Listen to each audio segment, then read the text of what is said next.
We just went to Australia to visit my sister and the kids. And although we spent most of the time inside with the family, I managed to have like 3 days going outside to see how Australia looked like. And I love it. Australia is super cool and also super different. So I decided to make a video listing all of the culture shock that I had experienced during those pretty short 3 days. It's basically a first impression of Australian culture, okay? Next time when I go back and have more time there, I'll do a deep dive. So anyway, let's go.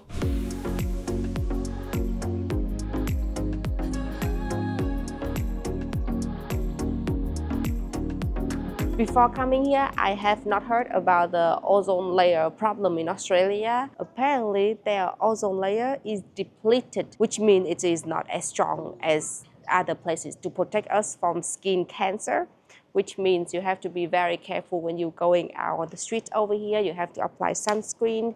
And in Australia, they also have pretty high rate of skin cancer too. Good that German boyfriend remembered that and bought a lot of sunscreen. So we're trying to apply as many and as often as you can. If you go to the schools over here, like kindergarten, you could see that each of the kids have a sunscreen stick to make sure that they are well protected at school too.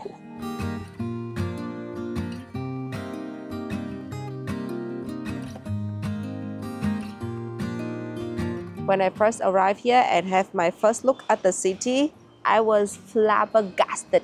Is that the right word? Flabbergasted. I did not expect it to look this fancy and rich and well developed. I think this is the most beautiful in a modern way city that I have ever been in my entire life. I've been to quite many European countries and none of them look like that, which is understandable because Australia is rich and very young. So they don't have a crazily old building that was built 1,000 years ago and still standing. But what they have is so many beautiful, well-organized, modern architectures. And surprisingly, I like it. I always thought I'm more into those historical architecture, like the Victorian style in England, for example. But over here, they have a different kind of charm. It doesn't look concrete over here. It looks, I don't know, slick and beautiful and aesthetic. And also, they have so many public space for people to enjoy their life. This place is free. A whole beautiful chair just staring to a very nice, beautiful view of the city. Over there is a beautiful free swimming pool with fake beaches. I cannot pronounce that word. Anyone can go there and swim. We just brought our niece yesterday there and then she just had a blast there. In Germany, you would have to pay for that. It's not open public space. But if you ask me if I want to move here, probably not. Over here, I feel like you have to be really financially stable and have a very good career to be able to thinking of moving here because the visa process is hard and living here is very expensive and it's not for the weak, I would say. Guys, this is a free barbecue. This is awesome. And nobody is here to do barbecue. In Germany, if you have something like this, everybody would be here. Maybe Australians don't like barbecue as much as German people or something. Let me see, you can turn it on for real. Ooh. Guys, it's working. You don't even need to find like an employee to ask for permission or a key or something. You just need to read. It's on. Wait, what are you doing? No, turn it off. I don't want it to burn. Okay. This is awesome. And this is where you would do the barbecue.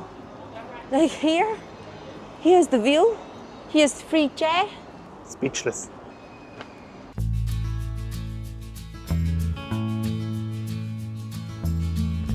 So let's talk about the animals in Australia. Obviously, I have to invite the expert. Is that me? Yep, that's German boyfriend. So after some days and you have been to several zoos as well, what do you think about your expectation versus reality? I'm very happy actually and positively surprised. I was a little bit afraid of all of the dangerous animals, but I didn't encounter one yet. There's nothing like crocodile on the street or scary spider. I mean, there are a lot of big spiders here, but I don't think they try to get me. I think they're just having a normal life in a tree somewhere. They didn't try to get into the house. What is super popular over here is fly. Just super annoying. Like my sister's house has a lot of flies. And no matter what we do, they just keep coming in and coming in. The weather is just perfect for them. But as I learned now, like the crocodiles are just in the north. Oh, okay. And I also heard that Brisbane doesn't have so many of the really dangerous ones. And at home with our room, we have a very strict Lüften protocol applied by me. We are just opening the windows when someone is in the room and can have an eye on them. German boyfriend encountered some of the cockroaches in the house and he's freaking the freak out. I hate cockroaches. I love insects and stuff, but I really hate cockroaches. My mom has to jump in for the rescue, but so far so good. We have seen a lot of water dragon. Yeah, water dragon. The water dragon in Australia, they just lie in the sun like this all the time, everywhere. You literally need to be careful not to step on them. They're super chill. They never want to have anything to do with you. The lizard, on the other hand, are just running all over the place. They are fast, they are chaotic. I don't like them. I like the dragon more. The kangaroo are the softest thing you have ever touched in your life. We went to Australian zoo and there was a kangaroo encounter because they were super chill.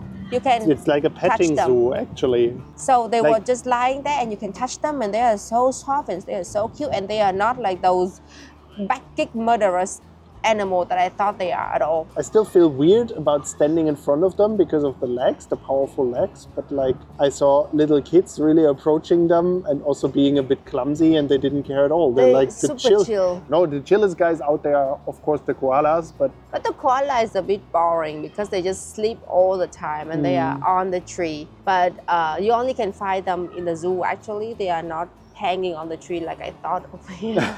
I don't know what I thought about Australia. I thought of it as a place where wild animal live freely next to human, which is turned out not true at all. Maybe you have to live in a deserted area or like a village or something. To be fair, although we live in the city, we have seen a lot of wild animal just chilling, walking around the street, which is way much more than what I see in Germany. For example, we have those giant Australian turkey.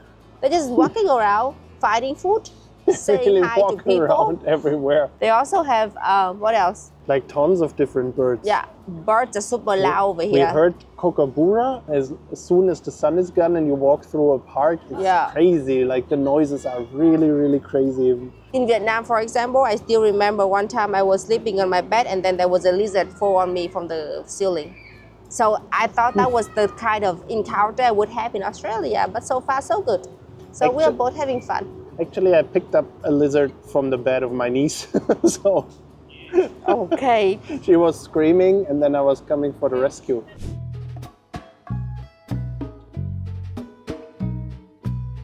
What I learned about Australia from the internet is that this place is like an alien, another planet kind of place because their continent is separated from a long time ago, so they have their own animals and plants and things like that. So I was ready to see crazy kinds of biology things over here.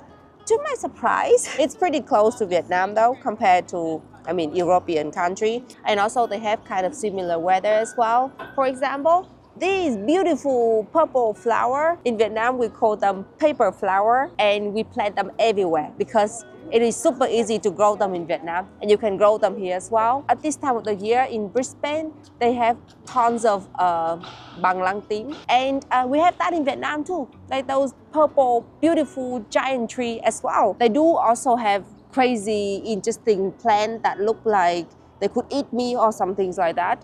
But they are not the majority. The vast majority is very similar to the nature things in Vietnam. As a Vietnamese, that is a very good news because if these kind of trees can grow over here as well, which means Vietnamese plants that you used to eat can be grown over here. If you go to Asian supermarkets in Australia, you could find pretty much almost everything that you could find in Vietnam, which is a privilege because it is not that easy to do that in Germany. You have to go to specific big market.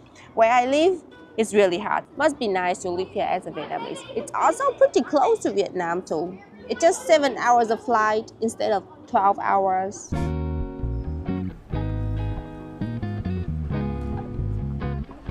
I have just one rule when it comes to eating out in Australia. Always eat inside the restaurants. I don't like to eat outside because the birds over here are really nasty. and they have no shame at all. They're not afraid of humans. They just there for the food, and it's really scary. There's one called Australian white Ibis or Ibis with a beak which is long like this. They're big like a giant stalk. They just walk around trying food, and then they jump on your table, they steal your food, they attack you. Yesterday, I literally saw one of them stealing a whole slice of pizza and then also eating it. I wouldn't compare them with pigeons in the Europe because they are way more aggressive. I would not compare them to the seagull as well because actually seagull keep distance with you. I would compare them to a dog that like human but like to steal food from you. I agree with you that they are not as aggressive as the seagulls, but they're more, they're very bold, I would say. Exactly, they're not aggressive, but they are not afraid of human. They just walk in front of you and they were like, you have food? I want food. Give me the food.